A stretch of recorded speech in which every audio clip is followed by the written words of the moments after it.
এদিকে বাগেরহাট ৩ সংসদীয় আসন পুনর্বহালের দাবিতে জেলা জুড়ে পালিত হয়েছে হরতাল ও মহাসড়ক অবরোধ। সকাল ৮টা থেকে শুরু হওয়া কর্মসূচি চলে বিকেল ৪টা পর্যন্ত। এতে জনজীবনে নেমে আসে স্থবিরতা ও দুর্ভোগ। ঢালাইয়ের সেরা প্রিমিয়ার সিমেন্ট।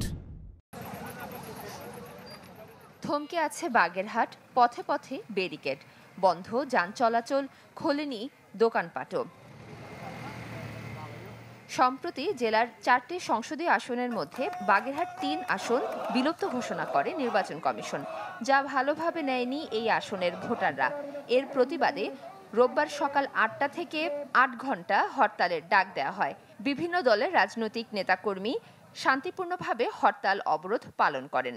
হয় মিছিল ও জেলা প্রশাসক কার্যালয়ের সামনে অবস্থান কর্মসূচি।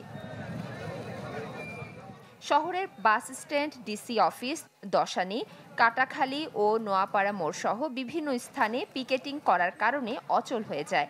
এতে ভোগান্তি হলেও আসন ফিরে পেতে দাবি জানান বাগেরহাটবাসী।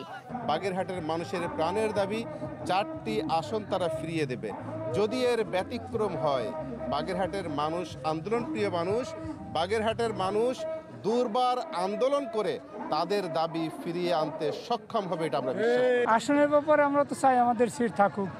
এই সিট বাগেরহাট সাইড 4টি সিট থাকলে আমাদের জন্য ভালো হয়।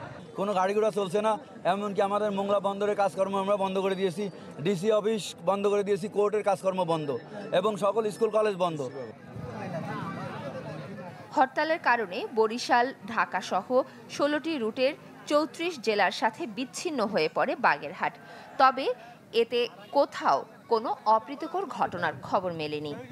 ডাক্তার দেখাতে গেছিলাম, আমাদের পরিবার আছে, এখন আমরা হেঁটে হেঁটে যাইতে হয়েছে, কিছু কিছু গাড়িতে যেতে হয়েছে, আমাদের খুব একটা কষ্টকর।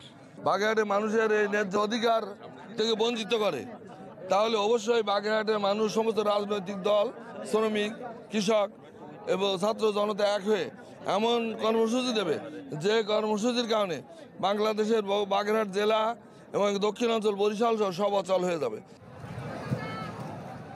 এদিকে বরগুনার 3টি সংসদীয় আসন পুনর্বহালের দাবিতে মানববন্ধন ও সমাবেশ হয়েছে।